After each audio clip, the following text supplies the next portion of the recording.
ഒന്നുകൂടി കഴിച്ചാൽ 1000 വാങ്ങ, ഇല്ലെങ്കിൽ 500. ദാസേട്ടാ ഒരു ചെറിയൊരു ഫുഡ് ചാലഞ്ച് ഉണ്ട്. നിങ്ങൾ 3 ആളുണ്ടല്ലോ ഇവിടെ ഇരിക്കുന്നത്. ഇപ്പൊ കുറെ ഐറ്റം ഉണ്ട്. ഏറ്റവും കൂടുതൽ കഴിക്കുന്ന ആൾക്കാർക്ക് 1000 റുപ്പീസ് അപ്പം തരും. അപ്പൊ നോക്കല്ലേ, 3 ആളുണ്ടല്ലോ, എണ്ണിക്കോട്ടോ ആരൊക്കെ കൂടുതൽ കഴിക്കുന്നുള്ള. ഒരു കടി കഴിച്ചു, 1-1. നിങ്ങൾ കഴിക്കില്ലേ? ഞാനൊരു ദോശ കഴിക്കണ 2 മണിക്കൂർ എടുക്കുന്ന, ഞാൻ എങ്ങനെ ഇത് കഴിക്കും? സഹിപ്പിക്കാം. 3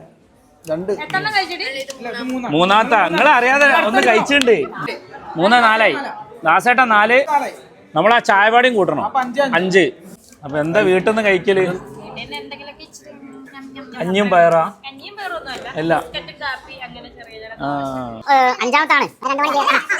5-6 ചായ കുടിക്കണോ അല്ലെങ്കിൽ പൊയ്യുംകൊണ്ട കഴിക്കണോ എന്നുള്ള. പൊയ്യുംകൊണ്ടെന്നല്ലേ ഇതിന് പറയാ? ഓലക്കട്ടെ. നിങ്ങളെ നാട്ടിലല്ലേ?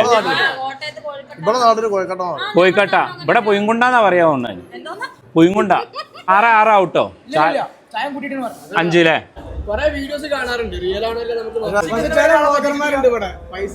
നമ്മളെ ചാലഞ്ച് റിയലാ. പടി കഴിച്ചാൽ 1000 വാങ്ങ, ഇല്ലെങ്കിൽ 500.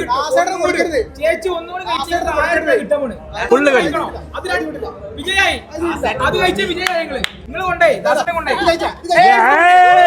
വിട്ടു കൊടുക്കൂല എന്നുള്ളതാണ്. ഇതിപ്പോ 6 സമമാണ്.